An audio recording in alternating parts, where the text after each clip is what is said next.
Don't forget to like, share and subscribe. Vrana Studio.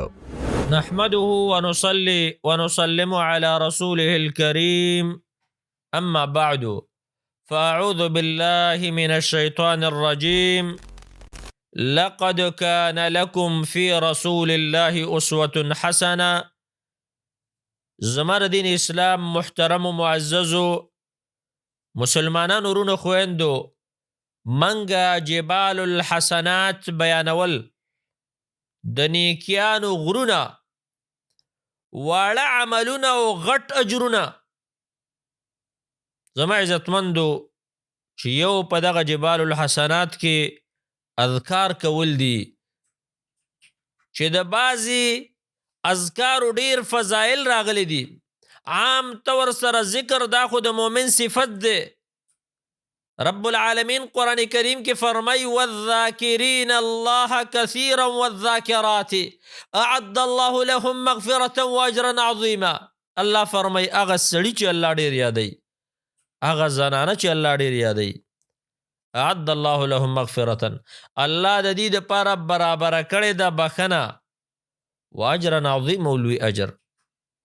زما محترمو اذکار طول غردی چې کم په قرآن او سنت ثابت دي، خو د بعضی اذکار و فضائل د الله پیغمبر صلی الله علیه وسلم بیان کړي دي.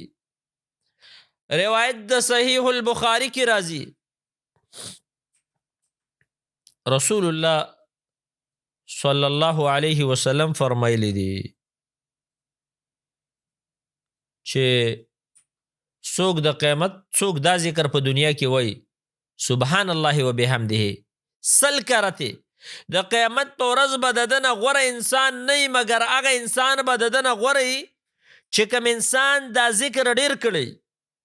زما محترم تاسو وګورئ صرف سبحان الله وبحمده سبحان الله وبحمده سبحان الله وبحمده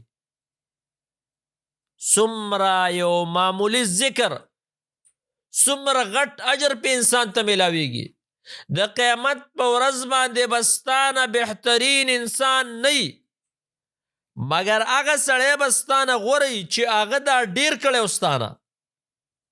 زما عزتمندو زمنګ مسلمانان نن ورزي پیرانو لا د پیرانو نه وظیفې اخلي، الکه دا زر کرتی وایا دا 2000 کرتی او دا 100,000 کرتی او دا دومره وایا دا دومره وایا.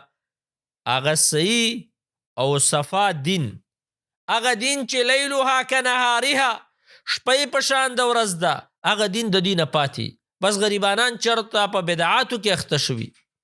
زما محترمو د الله د پیغمبر صلی الله علیه وسلم په طریقو کې زمنګ او ستاسو د پاره یو ښایسته نمونه پرته ده. بدعاتو باندې به ځان ستړی کې عاملة ناصبه، عمل به وکي ځان به ستړی کې خو الله به دله اجر نه درکوي. او کله چې تا په یو عمل کې د نبی صلی الله علیه وسلم تابعداري کوله، ته سوچ وکړه یو وړوکی ذکر سبحان الله وبحمده، خو د قیامت په ورځ به ستانه غوره او بهتره انسان نه. زما محترمو مسلمانانو ورونو خویندو د څومره یو ورکوټی عمل څومره عظیم اجر په تاسو ته ملاویږي. عزتمندو د دې وخت نه فایده واخلئ. دا موږ له الله رب العالمین دنیا کې صحت را کړی، ځواني را کړې ده، وخت را کړی دی، باید دا د رب العالمین په عبادت کې مصروف وکړو. الله عز وجل موږ او تاسو له د الله په دین باندې د عمل کولو توفیق راکړي. Don't forget to like, share and subscribe. Vrana Studio.